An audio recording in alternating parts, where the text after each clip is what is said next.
भी खबर अभी मालूम हुई है कि हैदराबाद के दो ट्रैवल एजेंसी, एक fly zone tours and travels और अल मक्का हज एंड उम्रा के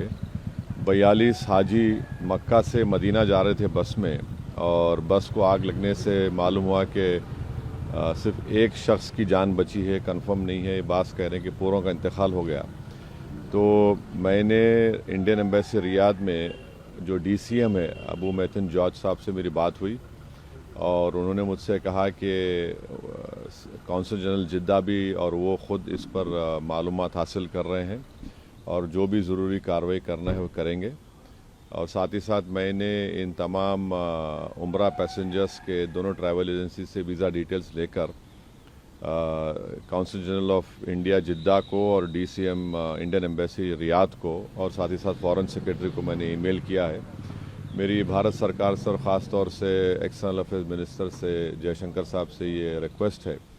कि वो इमीडिएटली इस पर देखें, और अगर जिन लोगों की डेथ हुई है उनके परिवार ये चाह रहा है कि उनकी डेड बॉडीज़ जल्द से जल्द इंडिया को लाई जाए, और अगर कोई उसमें ज़ख्मी है तो उनको अच्छी से अच्छी वहाँ पर उनको इलाज हो सके। ये मैं रिक्वेस्ट करता हूँ हमारे एक्सटर्नल अफेयर्स मिनिस्टर से और भारत सरकार से। सर, दिल्ली में अभी हाल ही में जो ब्लास्ट हुआ है, मुफ्ती जी कह रही हैं कि भारत बता रहा है कि कश्मीर कितना सेफ़ है, लेकिन दिल्ली के में जो ब्लास्ट हुआ है, दिल्ली भी अब सेफ़ नहीं है। जो केंद्र की पॉलिसीज़ है वो पॉलिसीज़ ऐसी है कि कश्मीर नहीं, दिल्ली भी अब देखिए, वो मेरा मानना ये है कि जो टेररिस्ट एक्शन दिल्ली में हुआ, अब तो NIA ने कहा कि सुसाइड बॉम्बर था, हम उसका कंडेम करते हैं।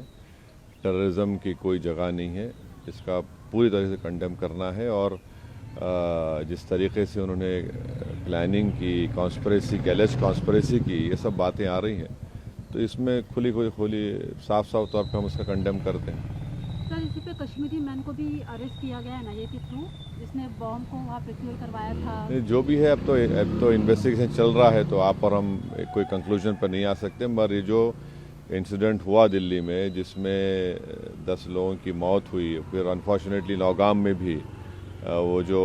एक्सप्लोजिव रखे थे वहाँ पर भी पुलिस स्टेशन में ब्लास्ट हुआ, उसमें भी लोगों की मौत हुई, वो भी हमारे लिए तकलीफ दे बात है।